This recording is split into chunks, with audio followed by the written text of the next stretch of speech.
Fifth house में आएगा तो बुद्धि पे इतना गुस्सा दे देगा वो कि वो रिश्ते को वैसे ही खराब कर देगा। और नाइन्थ हाउस में उसका लॉजिक नहीं पता, लेकिन नाइन्थ हाउस में अगर आप मंगल देखोगे और खासकर अगर गुरु से कोई उसका रिलेशन नहीं हुआ, गुरु की दृष्टि उष्टि आ गई तो अलग बात है। आ, तो अगर दृष्टि नहीं है तो दो शादियां करा देगा। मैं आपको अभी कुंडलियां दिखा देता हूँ, चार पांच कुंडले में। मेरा बेटा है सर। आपका तो गुरु भी बैठा है ना, कहीं लगन उगन में बैठा है काम। हाँ हाँ। तो मतलब गुरु तो प्रोटेक्ट कर लेगा ना, है ना? हाँ, गुरु की दृष्टि आ गई तो कोई भी प्लेनेट थोड़ी राहत में आ जाता है। और फिर ये है कि आपका तो गुरु अपने घर को देख भी रहा है ना, सेवंथ हाउस में कुछ तो डिस्टरबेंस चाहिए ना आपको, थोड़ा बहुत डिस्टरबेंस होना चाहिए। ऐसा नहीं कि सिर्फ मंगल बैठ गया तो एकदम खराब हो जाए। मंगल नाइन्थ हाउस की है मेरे पास वैसे। ऐसी कुंडली। हाँ, सर जिनकी ninth marriage. House and fifth house Mangal शादी तुड़वा सकता है, बस इतना ही हाँ, पता है ना आपने। लड़कियों की वैवाहिक जीवन के लिए फिफ्थ हाउस नाइन्थ अच्छा, हाउस का मंगल स्पेशली। बिल्कुल भी अच्छा नहीं है। और लड़कों के लिए इलेवेंथ हाउस का शनि बिल्कुल अच्छा नहीं है। क्या? लड़कों के लिए? इलेवेंथ हाउस का शनि। वो भी शादी टुटवाता है? नहीं, सर मैरिड तोड़वाता नहीं है, लेकिन मैरिड लाइफ में हाँ। कुछ ना कुछ प्रॉब्लम्स क्रिएट करता रहता है। सर कैसे कनेक्शन होता है, मतलब 11th हाउस इच्छा पूर्ति का है कोई कनेक्शन नहीं उसमें। है, मैं आपको वो फंडे बता रहा हूँ जो वन लाइनर है, ऐसे समझ लो आप। इसका फंडा नहीं है ये, आप देखोगे तो आपको दिखेंगे लगते हुए।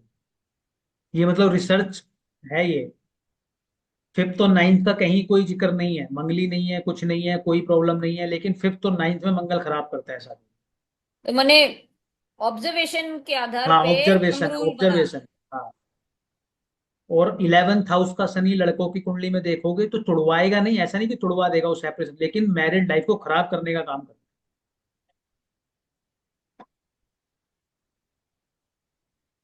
मतलब ये अनुभव है कि बहुत सारा एक्सपीरियंस है लोगों का कि देख देख के है। कुंडली हाँ समझ में आती है, अब ये बात। हाँ हाँ, आप देखना, लगा के देखना, आपको समझ में आएगा कि यहाँ पे अगर बैठा है तो वो कुछ ना कुछ प्रॉब्लम क्रिएट करता है।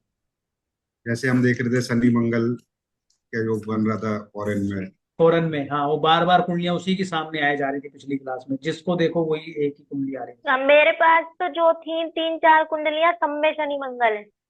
है एक साथ।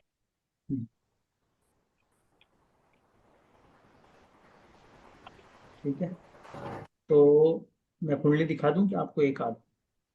मैं आप दिखाई। देखो, बेसिक रूल तो वही है अपना।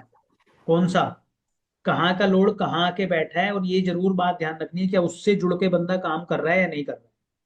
जैसे एट्थ लॉर्ड इन सेवेंथ हाउस बहुत खराब है, आपकी मैरिड लाइफ को एकदम खराब कर सकता है, एट्थ लॉर्ड इन सेवेंथ हाउस। क्योंकि एट्थ हाउस क्या है, एकदम पूर्ण रूप से नकारात्मक हाउस है। लेकिन वहीं पर अगर उसका पति या पत्नी एस्ट्रोलॉजर हुआ तो बहुत बढ़िया है, कुछ नहीं खराब करेगा वो। एट्थ वाले में या शनि वाले में? नहीं नहीं, एट्थ लॉर्ड इन सेवेंथ हाउस, जनरल प्रोडिक्शन ये है कि आपकी मैरिड लाइफ खराब रहेगी। लेकिन आप उसको ढंग से देखोगे और आपको समझ में आया कि उसका, मान लो फीमेल है और उसका एट्थ लॉर्ड सेवेंथ हाउस में बैठा है, लेकिन उसका पति एस्ट्रोलॉजर, बिल्कुल खराब नहीं रहेगी, बहुत अच्छी चलेगी, कोई प्रॉब्लम नहीं। तभी तो मैंने बोला ना, ये देश काल परिस्थिति हमेशा मैटर करेगी। आपको जब तक ये नहीं समझ में आएगा कि बंदा करता कौन है, कहाँ रहता है, क्या स्थितियां हैं, तब तक प्रोडिक्शन सही होने के चांसेस उतने ही कम होते जाए।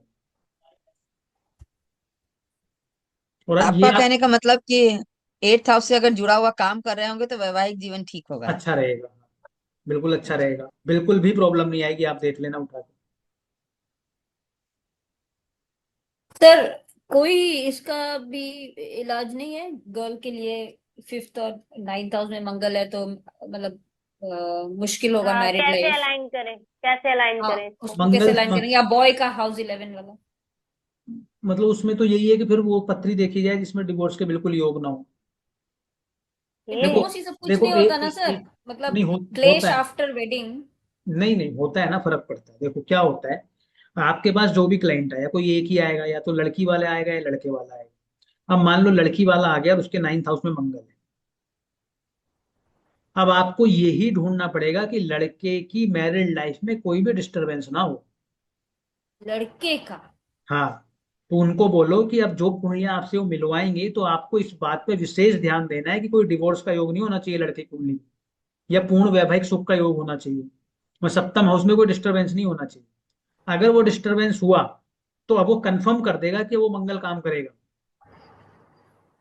मतलब दो में से एक का ठीक होना जरूरी है, जरूरी है, तो फिर दोनों की होगा क्या, पत्री में अगर से। एक का ठीक है एक का खराब है, थोड़ी लड़ झगड़ के चलती रहेगी जिंदगी, हम्म। मैनेज हो अच्छा, जाएगा। ये जो बताया एट्थ लॉर्ड इन सेवंथ, ये लड़का लड़की दोनों में सेम है ना? हाँ हाँ, किसी में भी। एट्थ और लॉर्ड मान लो। सिक्स लॉर्ड बैठा है, सिक्स लॉर्ड बैठा है, सिक्स लॉर्ड किस चीज का है, शत्रुता का है, ऋण का हम्म, है, रोग का है। हम्म, अब सिक्स लॉर्ड इन सेवंथ हाउस क्या कह रहा है, ये कह रहा है कि आपका स्पाउस या तो बीमार रहेगा, क्योंकि बीमारी आ गई वहां पर, या उसके कारण आपके ऊपर केस हो सकता है, या उसके कारण आपको फाइनेंशियल लॉस हो सकते हैं, वो लोन वगैरह हो सकते हैं, नेगेटिव हो गया, या आपसे शत्रुता कर सकता है आपका जीवन साथी। लेकिन अगर वही वकील हुआ, कुछ नहीं होगा। वही अगर डॉक्टर हुआ तो कुछ नहीं होगा।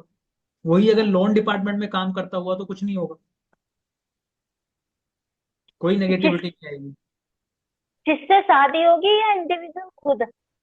जिस साथ में घर खुद का, जिससे शादी होगी। घर तो हमारे स्पाउस का है ना। तो आपको इस कॉन्सेप्ट को जरूर ध्यान रखना है। आप जब धीरे धीरे प्रैक्टिस करोगे तो आपको समझ में आएगा, बहुत बार आपको ये समझ में आएगा कि इसकी लाइफ में डिस्टरबेंस तो है किसी पर्टिकुलर हाउस में, लेकिन इसको प्रॉब्लम नहीं है बिल्कुल भी। वो प्रॉब्लम इसलिए नहीं है क्योंकि वो उससे जुड़ के कार्य कर रहा है या अपने कर्म कर रहा है उससे जुड़ के। अगर नाइन्थ हाउस बढ़िया हुआ उसका तो भाग्य से मिल जाएगा, नाइन्थ हाउस एवरेज हुआ तो खुद कर लेगा, और एवरेज गया गुजरा हुआ तो पिटी जाएगा। समझ गए आप बात।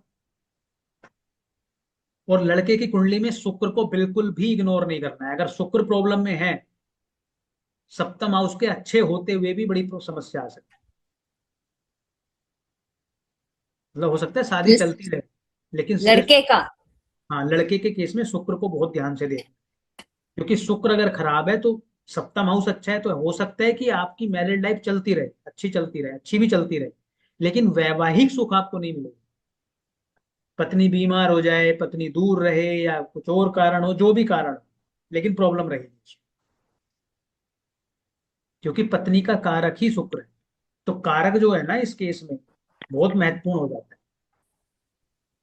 कई बार क्या होता है, सप्तम हाउस में मान लो गुरु बैठ गया किसी का, ठीक है, एक्सोल्टेड गुरु बैठ गया, तो कर्क राशि में बैठ जाएगा, तो पति आपको या पत्नी आपको बहुत अच्छी मिल जाएगी, धार्मिक पत्नी मिलेगी, सबकी सेवा करने वाली मिलेगी, गुणी मिलेगी, बहुत अच्छी मिलेगी। और शुक्र आपका खराब है, तो अच्छी पत्नी वो होगी तो शायद ऐसा हो जाए कि पत्नी की जगह वो माँ की तरह बिहेव करना शुरू कर दे।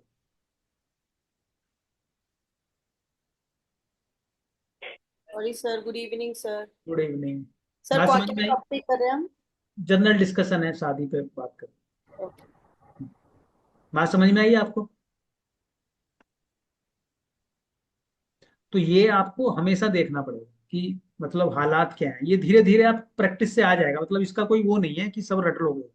धीरे धीरे धीरे धीरे आप प्रैक्टिस करते रहो, बस वो अपने आप आता जाए, आपके रिफ्लेक्सेस क्रिएट होते रहेंगे और आप आगे बढ़ते चले जाओ, एक एक पॉइंट जुड़ता चला जाएगा। ठीक है। तो जी मैं एक दो कुंडली लगा देता हूँ। अच्छा चलो, कुंडली तो ये ठीक है, लगा लेंगे हम। और ये गुण मिलान पे हम थोड़ी सी बात कर ही लेते हैं ना।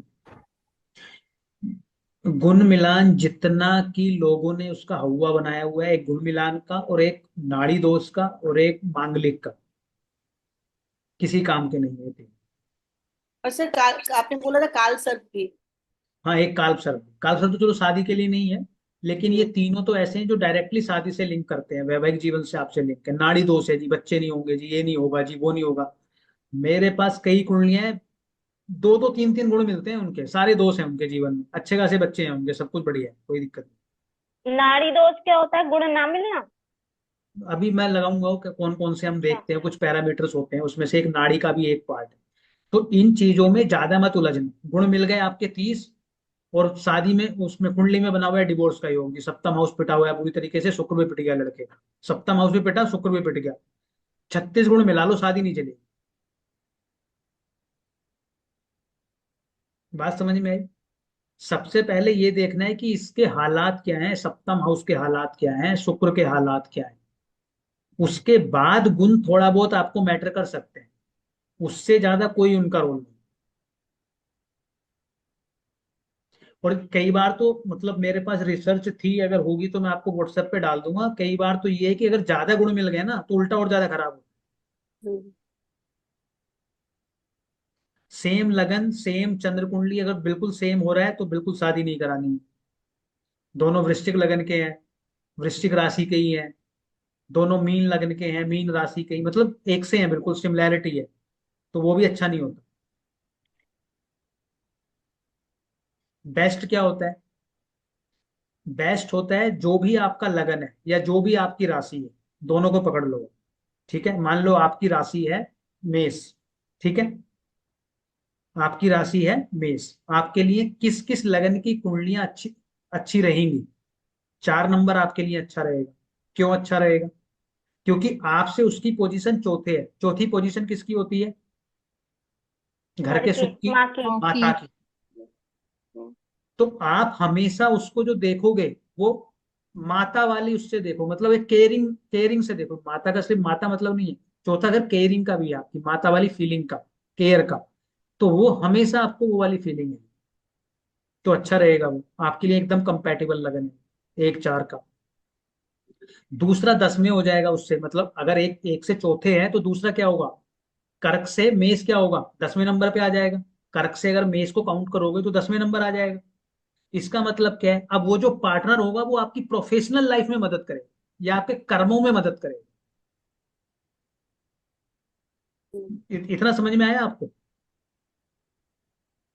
मेष अगर आपकी राशि है तो कर्क लगन की, मान लो आपने लड़की ले ली, आप लड़का हो और आपने, आप ल, आप लड़कियों के लिए बात कर लेते हैं, चलो फीमेल ज्यादा है। आपका लगन है मेष, ठीक है, लड़की का लगन है मेष, उसको पति मिला कर्क लगन। ठीक है, लड़की है मेष लगन की, पति मिला उसको कर्क वाला। अब वो जो लड़की है, जो उसके लिए उसका अपना जो नेचर होगा वो बहुत केयरिंग हो जाएगा उसको लेके, लड़के को लेके, लड़की का। क्योंकि मेष से कर्क जो है चौथे नंबर पे है।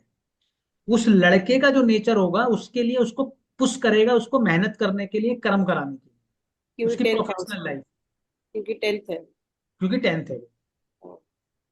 तो अच्छा कॉम्बिनेशन है, शादी अच्छी चलेगी, आप ट्यूनिंग अच्छी रहेगी आप मतलब इसके।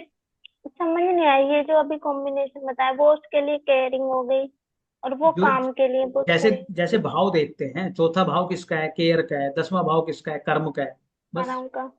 हाँ, तो कर्म में मदद करेगा वो उसकी, उसकी प्रोफेशनल लाइफ में मदद करेगा, उसका प्रोफेशनल लाइफ आगे बढ़ाने में मदद कर सकता है। अच्छा, चौथी राशि से 10वीं राशि मेष है। ओके हाँ। ओके। अब दूसरा क्या, दूसरा अच्छा कौन सा होता है? दूसरा अच्छा होता है आपका एकदम अपोजिट वाला, सप्तम वाला, ये बेस्ट होता है। मेष और कौन सा, मेष के सामने कौन आता है? तुला आता है। 1 और 7 का कॉम्बिनेशन बहुत अच्छा है। एक अच्छा क्यों है? एकदम अपोजिट है वो सामने, और सबसे ज्यादा अट्रैक्शन उन्हीं में क्रिएट होता है जो अपोजिट में होता है। और मंगल क्या है? मंगल देह है, एनर्जी है। और शुक्र, शुक्र क्या है? शुक्र सुख। बीज कारक। आराम। लग्जरी। हाँ, बीज कारक है, वो आपकी सेक्सुअल एनर्जी है। और मेष क्या है? आपकी देह की एनर्जी है। तो वो दोनों का मिलन परफेक्ट होता है। 1 और 7 का कॉम्बिनेशन हमेशा अच्छा होता है। मेष और तुला, या फिर वृश्चिक और कौन, वृश्चिक और क्या, कौन हो गया उसके सामने अपोजिट? 2 नंबर वृषभ। 3 के सामने 9 नंबर, 4 के सामने 10 नंबर, 5 के सामने 11 नंबर, 6 के सामने 12 नंबर, 7 के सामने फिर वापसी एक। मतलब अपोजिट जो है आपके। ये हम लगन की बात कर रहे हैं अभी। लगन चंद्र दोनों सेम ही बात है। दोनों से, आप दोनों से भी अच्छा हो गया तो बहुत ही अच्छी बात है। अच्छा, ये इस तरह से परफेक्ट हो जाए इनका कॉम्बिनेशन, और मान लो थोड़ा बहुत डिस्टरबेंस है मैरिड लाइन में, जब चल कुछ जाएगा कुछ फिर भी? हाँ, चल जाएगी, बिल्कुल चल जाएगी, ज्यादा कुछ प्रॉब्लम नहीं है। जब तक मेजर कोई डिस्टरबेंस ना हो। हाँ हाँ, जब तक मेजर कोई डिस्टर्बेंस नहीं। अब दूसरा और क्या अच्छा हो सकता है? 3 और 11 वाला अच्छा होता है। लेकिन 3 11 वाले में समस्या क्या है कि जिसका तीसरा होगा उसको एफर्ट ज्यादा करने पड़ेंगे, और जिसका 11वां होगा वो उसके हमेशा उसके पीछे खड़ा रहेगा सपोर्ट करने के लिए। 11वां किस चीज का है? 11वां समझ इच्छा गया। पूर्ति का है, आपके हम्म, मित्रों का है। अच्छा। तो हाँ। अगर मान लो मेष लगन का लड़का है और कुंभ लगन की लड़की है, तो जो लड़की होगी वो बिल्कुल एक पैर पे खड़ी रहेगी उसके समर्पण में।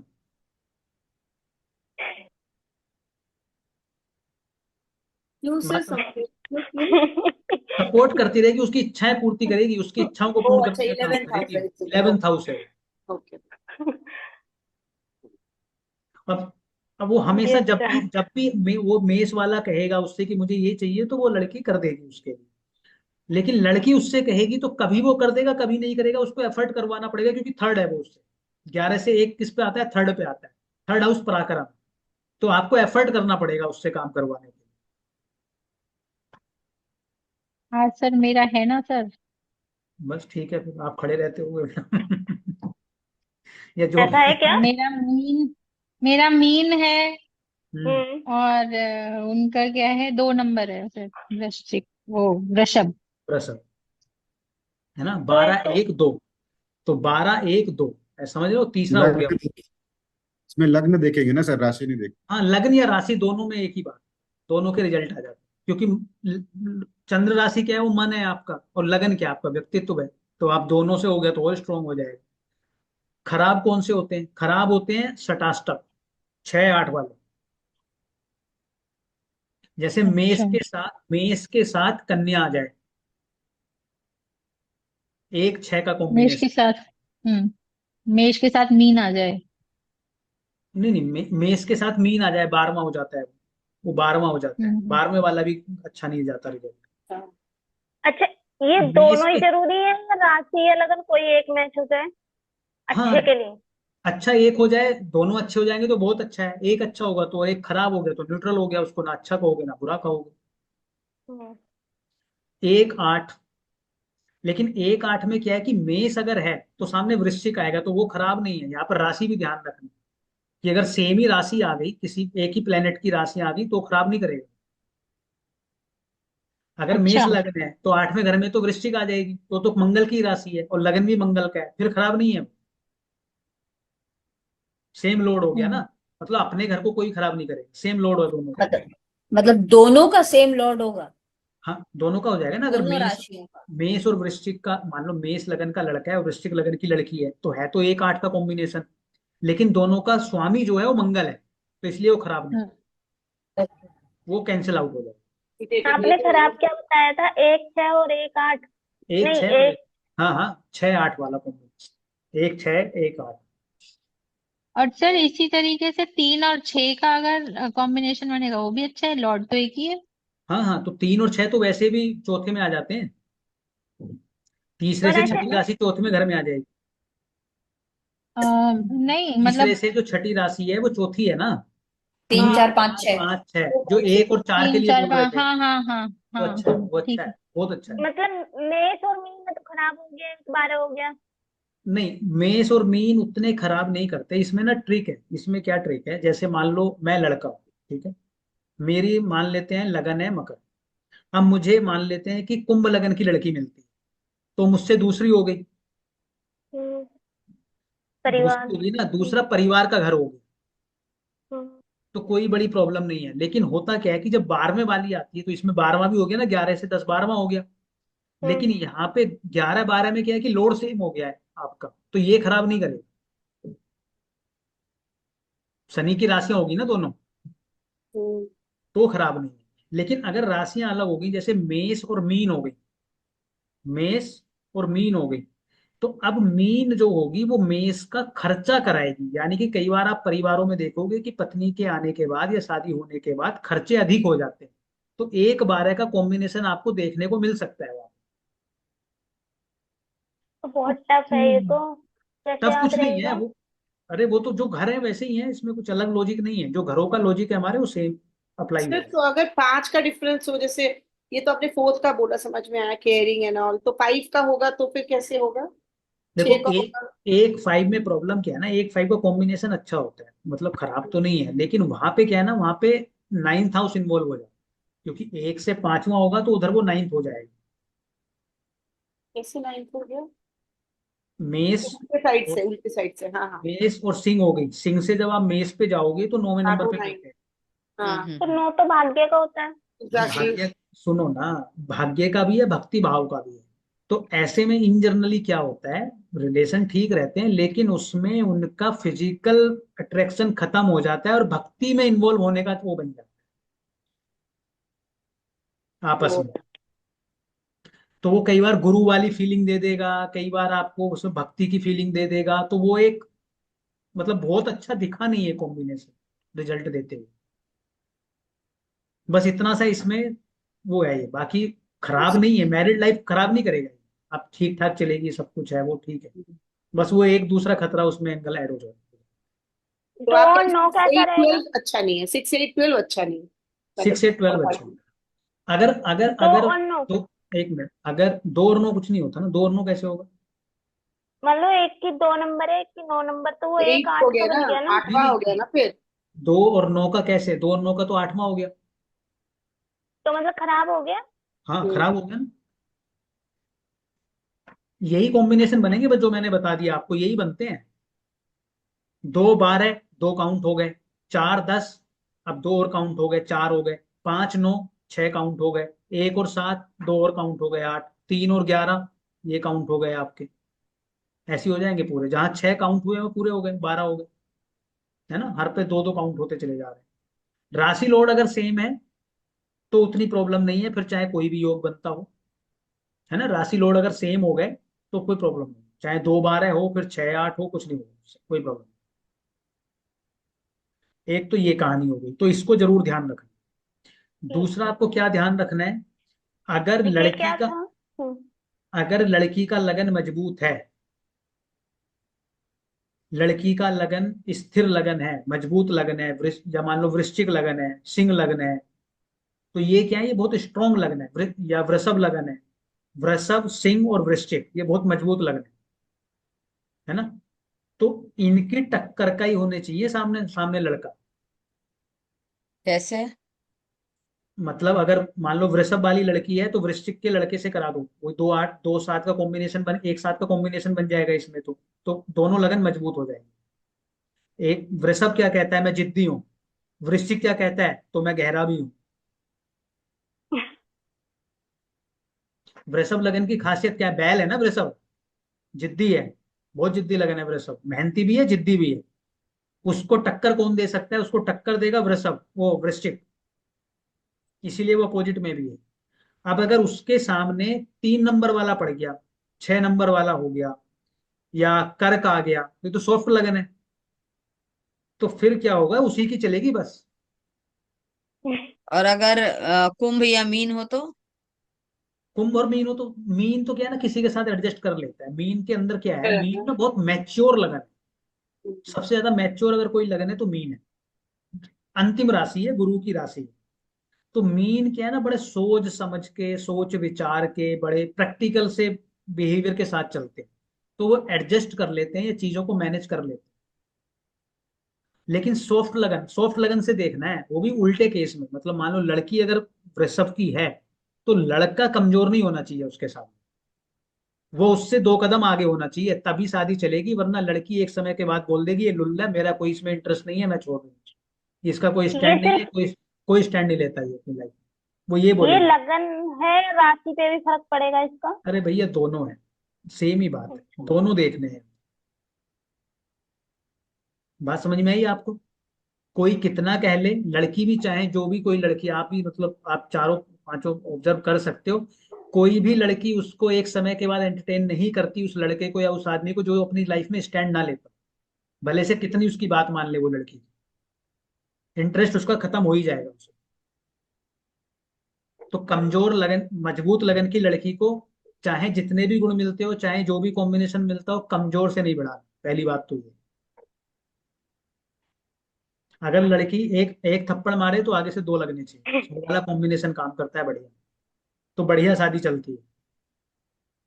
पर सर आजकल ये पत्री मिलाकर के शादी तो बहुत कम ही होती है। नहीं नहीं होती है सब वो पसंद इस की शादियां नहीं कर रहे हैं। होती। सब मैरिजेस इतने हो रहे हैं सब तो कि लव मैरिज करते हैं सर। मुझे लगता है अब ज्यादा हो गई है। नहीं ठीक है, अब नहीं, जिसकी नहीं हो रही है ठीक है, जो आपसे पूछेगा उनको बता देना, जो नहीं पूछेगा वो नहीं, वो बाद में आ जाएगा सोल्यूशन लेने, ठीक है, कोई दिक्कत नहीं। बाद में ठीक फिर अलाइन करवाओ, काम करवा है, के उस कोई काम हॉस्पिटल वूम में। करा के, कुछ काम करा के अलाइन करा देना, ठीक है, वास्तु करा देना, जो कराना है करा देना, वो तो बात की बात है। फिलहाल शादी से पहले पे डिस्कशन कर रहे हैं तो। ठीक है, तो सप्तम हाउस देख लिया, लड़के केस में आपने शुक्र को देख लिया, आपने मंगल की पोजीशन को देख लिया, आपने लगन चंद्रमा की पोजीशन को देख लिया, कौन से नंबर की कुंडलियां हैं आपस में। ठीक है, इतना समझ में आ गया। और मंगली होने से नहीं डरना कि भाई ये तो मंगली है, शादी में पता नहीं क्या ही कलह हो जाएगी, क्या ही।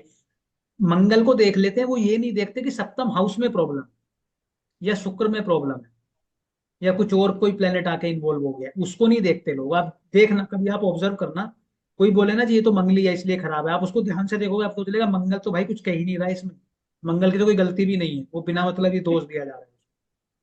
सर मंगली का क्या मतलब होता है? मंगली का मतलब ये होता है कि मंगल लगन में हो, मंगल फोर्थ हाउस में हो, सेवंथ हाउस में हो, आठवें घर में हो, 8वें में हो। 12वें घर में हो, या 12वें में हो? हम्म, तो 70% जनता नहीं, मंगली हो जाती है, उसमें कोई प्रॉब्लम नहीं है। कुछ लगन लेकिन से हो जाती है, कुछ मंगली होने से क्या इफेक्ट पड़ता है नॉर्मल बंदे पे? लगन में अगर मंगल है तो क्या होगा, बंदा गुस्सैल हो जाएगा, डोमिनेटिंग हो जाएगा। अब अगर, अब उसका लॉजिक क्या है कि अगर मजबूत हो गया कोई मंगल जिसमें अंदर ताकत आ गई, अब उसको आप कमजोर से भिड़ा दोगे नॉन मंगली से, तो क्या होगा, वो उसको पीटेगा रोज। प्रॉब्लम। तो उसके लिए क्या करना है, उसके लिए मंगल ले आओ दूसरा भी लगन का, लगन का राहु ले आओ, तीसरे घर का राहु ले आओ, छठे घर का राहु ले आओ, छठे घर का मंगल ले आओ। तो आपको ये नहीं देखना कि मंगली आ रहा है, आप ये देखो कि सामने वाला भी क्या उतना कॉन्फिडेंट है, क्या सामने वाले में उतनी लड़ने की क्षमता है।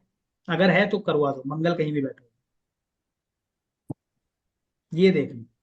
फोर्थ हाउस ठीक में है मंगल बैठता है तो वो तो क्या है कि घर के सुख के लिए अच्छा नहीं है, क्योंकि वहां पे मैलिफिक प्लेनेट आ गया है फोर्थ हाउस में, कलह हो सकती है, वो आपको खुद को इम्पेशेंट बना सकता है, तो इसलिए वो मंगली खराब हो रहा है। सेवंथ हाउस में क्या है, सेवंथ हाउस में या तो आपको ज्यादा गुस्सैल बना देगा या आपका पार्टनर गुस्सैल हो जाएगा। एट्थ हाउस में भी सेम प्रॉब्लम है, 12वें घर में भी सेम प्रॉब्लम। 12वें का भी गुस्सा देता है। 12वें घर का गुस्सा क्या देगा, 12वें घर का क्या करेगा कि वो आपकी सेक्सुअल लाइफ को डिस्टर्ब कर देगा, वहां पे एनर्जी डाल देगा सारी। बैड प्लेजर का है ना 12वां घर। सर एक चीज बताइए, जो मेष मेष लगन ये है, उसका अगर मंगल बैठा हुआ है फर्स्ट हाउस लगन में ही, तो वो फिर मंगली नहीं हुआ ना? हाँ, उसका मंगल स्वराशि का मंगल होता है या नीच का मंगल होता है तो कैंसिल हो जाता हम्म। है, या धनु का भी होता है तब भी कैंसिल हो जाता है। लेकिन इसका मतलब ये बिल्कुल नहीं है कि उसके अंदर मंगल वाले लक्षण नहीं होंगे, बिल्कुल होंगे, पूरे होंगे और अच्छे से होंगे। फिर उसको मांगलिक नहीं बोलेंगे ना? मांगलिक नहीं बोले, मांगलिक एक्सचेंज कुछ में भी नहीं होता। कैंसिल हो जाता है क्या? नहीं, मंगल दोष, आप मंगल दोष को ना बहुत लोगों ने इतना पता नहीं क्या क्या कह दिया है, वो मतलब उस पर फोकस उससे हटता ही नहीं हमारा मंगल से ही। वो कुछ नहीं है, बढ़िया है मंगल, बढ़िया है तो मतलब पराक्रम कराएगा, आपको प्रॉपर्टी देगा, आपको मेहनत बनाएगा, आपको प्रैक्टिकल बनाएगा, आपको लड़ने की ताकत देगा, अच्छा है ना मंगल, उसमें खराबी क्या है, कोई खराबी नहीं है उसके।